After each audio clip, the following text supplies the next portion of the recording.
Hello and welcome to another episode of Carby TB. I can't even say it.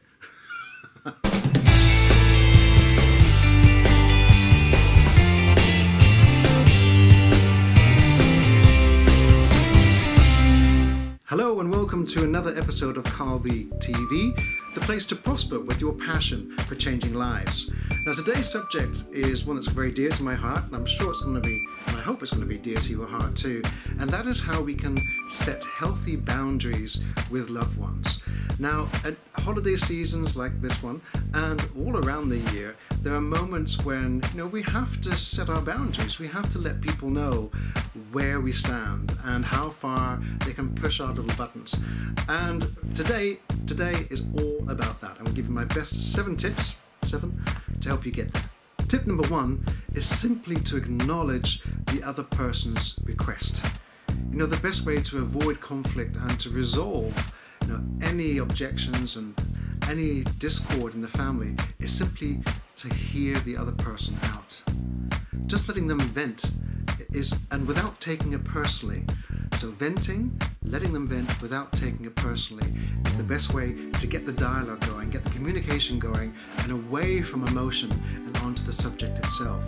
So acknowledging what someone's saying is a really great adult way of acknowledging that the person that you're speaking to, that you respect them and that you value what they say, even though you may not agree with it. Tip number two is to let the other person know quite simply whether you feel that their request is reasonable or unreasonable.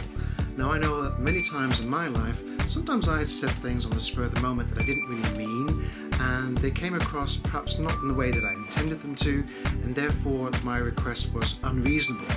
And I've been fortunate to have people around me who've said to me from time to time, maybe you want to rethink that. And that has helped me to recalibrate and perhaps bring across my request in a better way. So again, I want you to help other people around you by telling them whether you think their request is reasonable or unreasonable and stating why. It's going to help them to reflect upon what they've said. Tip number three, it's time to step up and say what you want and what you don't want. People cannot read our minds.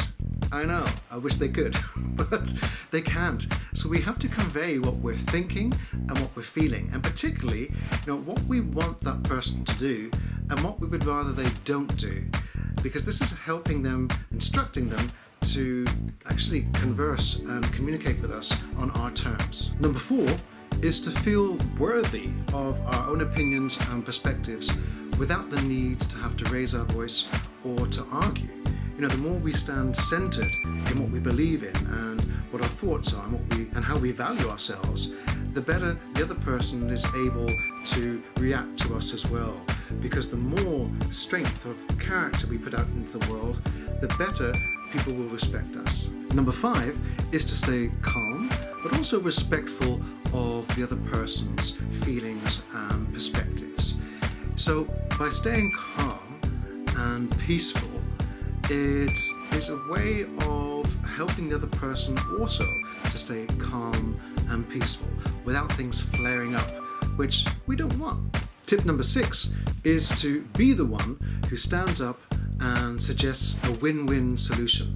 Yes, this asks of you to be the bigger person and to work towards a friendly outcome that suits you both. Now, it sounds easier said than done, right?